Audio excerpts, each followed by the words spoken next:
Freya would like to know, are God forms the same as invoking something? The simplest way to explain this is part of the technique that we use. We use the assumption of God forms. Like, for example, if you want to have the energies of Horus, you build up the energies of the image of Horus, or you need the images of Anubis. These are very useful, very, very useful, because there are times that you need the wisdom of Jehudi, or you need the power of Horus for some magical working or another.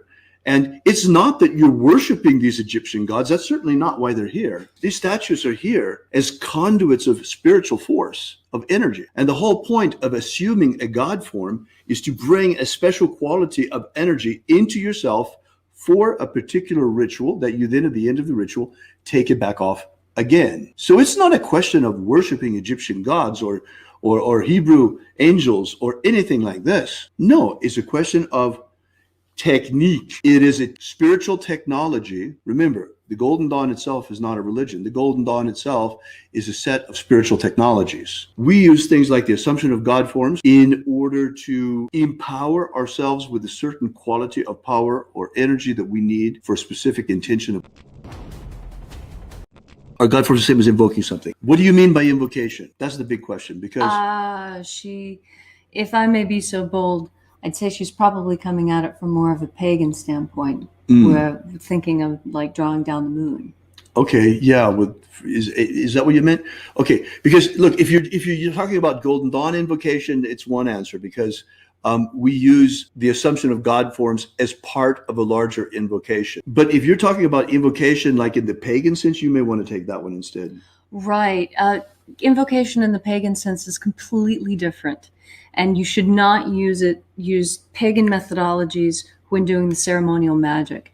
The pagan system has really, it's ceremonial magic that's really been stripped down to its bare essentials. Well, and there's another problem. The voodoo creep. Yeah, the voodoo creep into Wicca. Not a particular person when we say creep. No, I'm talking about it creeping in. Voodoo creeping into Wicca, creating its whole subgenre of dark Wicca without them even realizing what they're up to. Yeah, it's really there's a huge difference between the assumption of a god form like we've been talking about, and the way you do it is you build up the image in front of you and then you step into it. You can also, if you're working with an Egyptian god form, you can use something from their ancient rites of Egypt. That you plenty of that stuff around in E.A. Budge and other books, so you can find that sort of stuff if you want to. Mm-hmm. This is something very different than what they do in voodoo.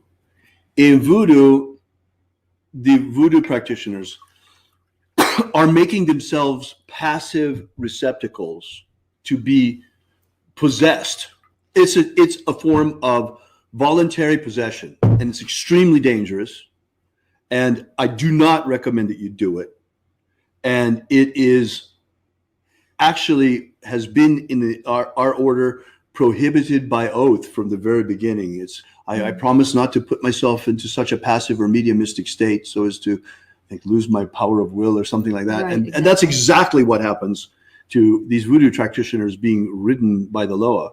And the difference is, okay, if you think of your physical body as this glass, when you're being ridden by the Loa, what happens is your consciousness gets dumped out and the Loa consciousness comes in. Now, if you're doing the Golden Dawn style, what happens is you immerse yourself in the water. Do you see? It's more like rather than having something come into you, you go into it. Instead of getting taken over by it, it's more like putting on a jacket. Right. It's like a vestment that you're putting on.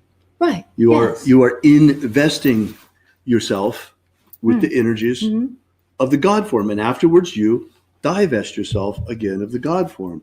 And that's why doing it the voodoo way is so dangerous. And when you're in the Golden Dawn way, when you're assuming God forms, you as a magician are always in control. You are always present. Your ego is there. Your consciousness is there. You are always in control of the situation. You are the magician holding the right. Anything happens. Not the God decide. Form moving you. No, that's not the way it's done. And unfortunately, because of this whole eclectic stuff that you find, all these books on Llewellyn and everything, and all of the nonsense about the black magicians talking a lot of smack about whatever. However it got there, you got voodoo creep in Wicca today.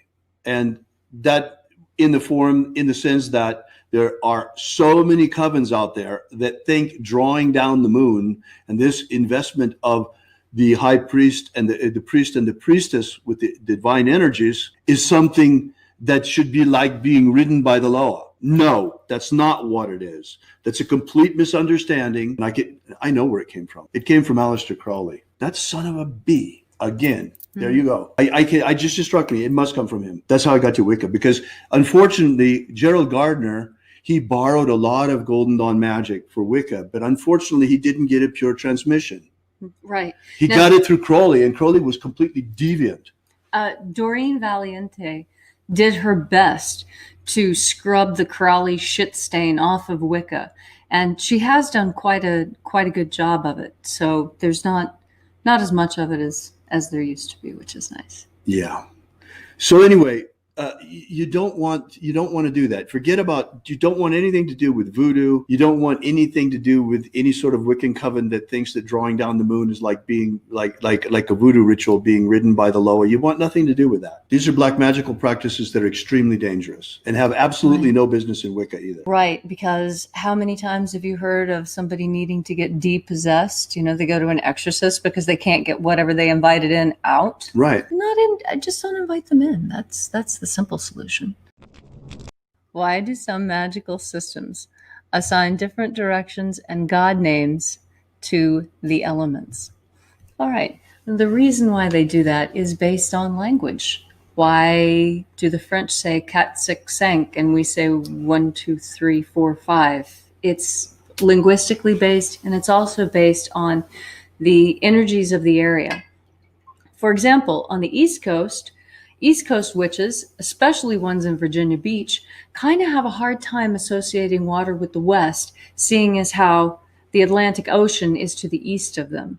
And so many of the traditional practitioners there will move things around in order to put the magical system they're working in alignment with the natural world that they see, because they're doing natural magic, and those are the rules for natural magic. You can't, if you're doing natural magic and there's a lake in the north and a mountain to the south, you're not going to put water in the west and earth in the north. It doesn't make sense for where you are.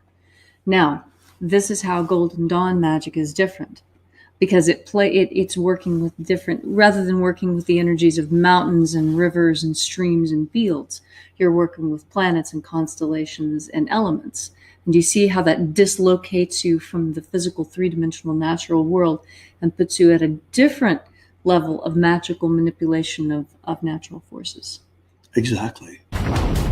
Have you ever wanted to gain real magical abilities so you can become the master of your destiny? Do you wish you could get the ancient secret key for free so you can build the life of your dreams? If you've wanted more out of life, to become all that you can be, physically, romantically, financially, spiritually, then you need to take action and get this right now. That's right, and for free, but it won't be available for much longer. So go right now to thescienceofmiracles.com and get started. Achieve the prosperous life you want for yourself. Gain ultimate life mastery.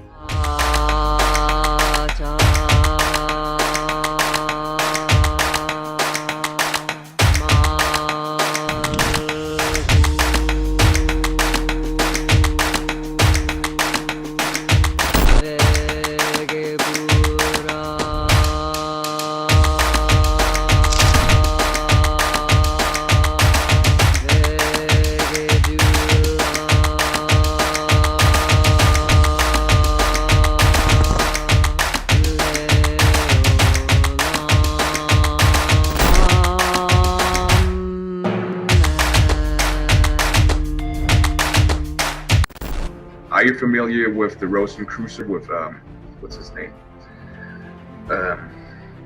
He's popular in the States. He's the president, or from the Golden Dawn. What's his name? Oh. David Griffin. David Griffin. Have David Griffin. I saw an email yesterday that he sent out about, there's a magical war going on.